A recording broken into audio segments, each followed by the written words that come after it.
Greetings, welcome back to Black Bear News, where we are discussing climate change, abrupt climate change, all things surrounding environmental destruction and the rapid pace with which human beings are fouling their nest. As you can see, I have a little bit of a different background, a little less chaotic. I'm trying to kind of rearrange my space a little bit. And I've got a little more light and a little better Wi-Fi signal over here, 5 feet closer to the box. So anyways, I want to jump into some articles. But firstly, I have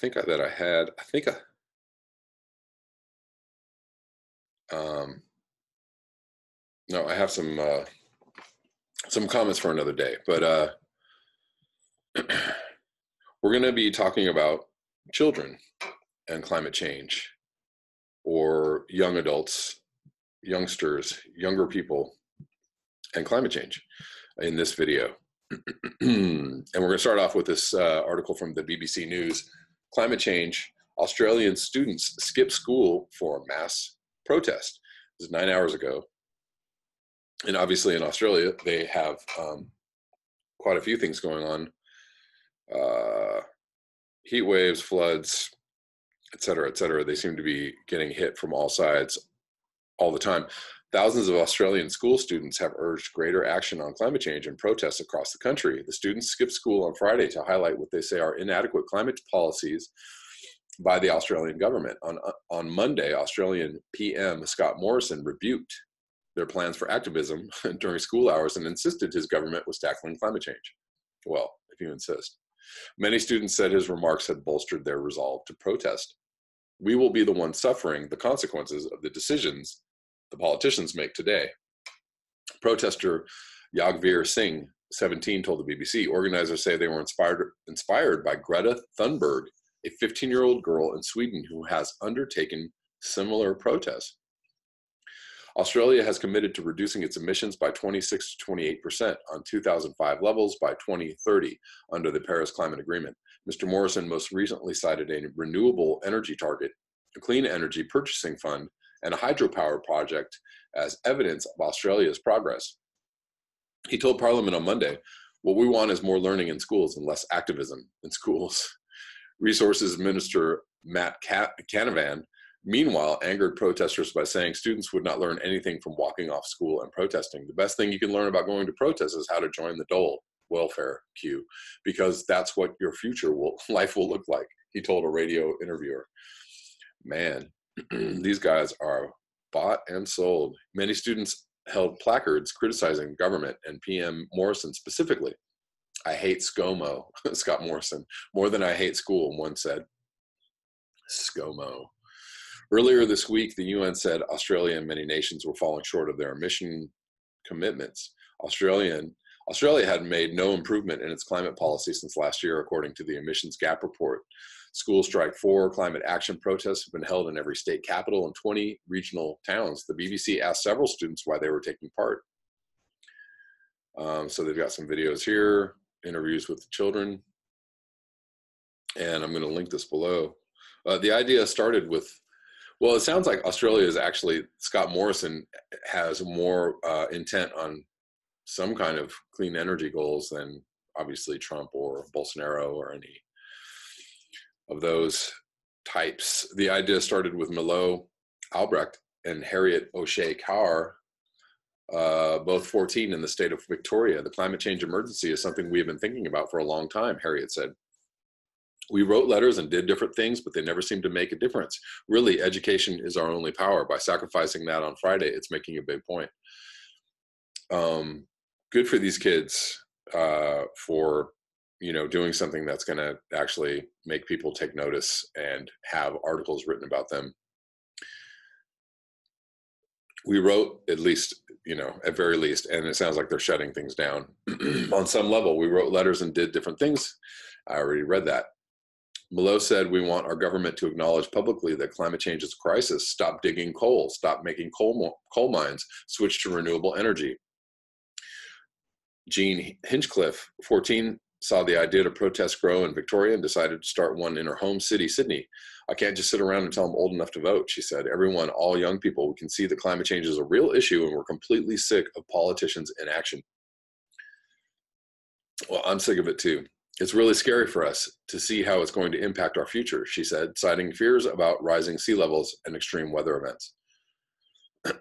Ruby Walker, 16, organized a protest in her town of Inverell, about 350 miles north of Sydney, after seeing others' plans on Facebook. She also has been inspired by the activism of high school students in the US during environment and gun control debates. She said, I think social media is a big part of it. You're constantly seeing these issues happening around the world and seeing other students stick up for things you believe in. I feel like Australia is an embarrassment when it comes to climate change.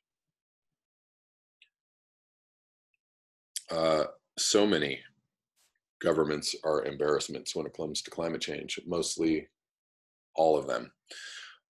This other article I'm going to read in this video is from Common Dreams. This is from November 15th, 2018. Students across Europe excoriate world leaders for hiding scientific reality of pending global collapse. Representatives from the Scuola Europea international schools demand leading global institutions publicize failures to meet decades-old objectives on sustainable development and climate stabilization. Students from across Europe have sent letters imploring top United Nations and European Union officials to stop hiding science about global collapse and finally come clean about the perils of out-of-control human consumption and planet-warming emissions. The students, who represent 24,500 children from Scuola Europea international schools, and whose parents include personnel of key EU institutions, charged that the UN has failed to reveal to the public and the undisputed scientific realities that nothing meaningful has been, is, or is intended to be done to prevent unsustainable development, including climate change, from inevitably resulting in global social and economic collapse. Specifically, the letter's signees are calling on leading global institutions to publicize UN objectives on sustainable development and climate stabilization and the international community's failure to meet those objectives. In 1987, the UN's Brundtland Commission produced Our Common Future report, which declared sustainable development seeks to meet the needs and aspirations of the present without compromising the ability to meet those of the future. The UN General Assembly in turn passed a resolution calling on members, states, and UN bodies to pursue sustainable development. In 1992, all UN members states adopted the Framework Convention on Climate Change, a treaty stating that the ultimate objective of all signatories is the stabilization of greenhouse gas concentrations in the atmosphere at a level that would prevent dangerous anthropogenic interference with the climate system. The students in their letters outline the world's past, present, and projected future failures to meet both objectives. On behalf of students across Europe, they demand that UN and EU bodies keep our future uncompromised with another 5,000 years of civilizations and inform the public of crucial scientific findings immediately by prominently including them in organization publications and websites. Those targeted by the campaign include UN Secretary General Antonio Guterres, the UN Human Rights Commissioner, High Commissioner, and the heads of UNEP, UNDP, UNESCO, UNFCCC, Michelle Bachelet, UNICEF, IPCC, the EU Commission, and the EU Council. The students' parents work for the European Parliament, Council, Commission, Court of Justice, Central Bank, and Court of Auditors. As part of the requested details on global failures to meet sustainable development and climate stabilization objectives, the students want these institutions to publicize national per capita responsibility for objective failures and collapse. They further demand that these bodies advocate for legislation on natural resource use and greenhouse gas emissions that is actually sufficient for objective success. Tell the truth. That is what those concerned about climate change want the powers that be to do what they want the media to do, to tell the truth, not just that climate change is a problem, but that it is a serious problem. And we are in big trouble. We are in very big trouble, and that basically business as usual cannot continue. That is the bottom line. There is no fight climate change and still have growth, or fight climate change and everybody continues living the way that they do. It's not possible. It's an absolute impossibility. And that needs to be said. It needs to be clarified, and it needs to be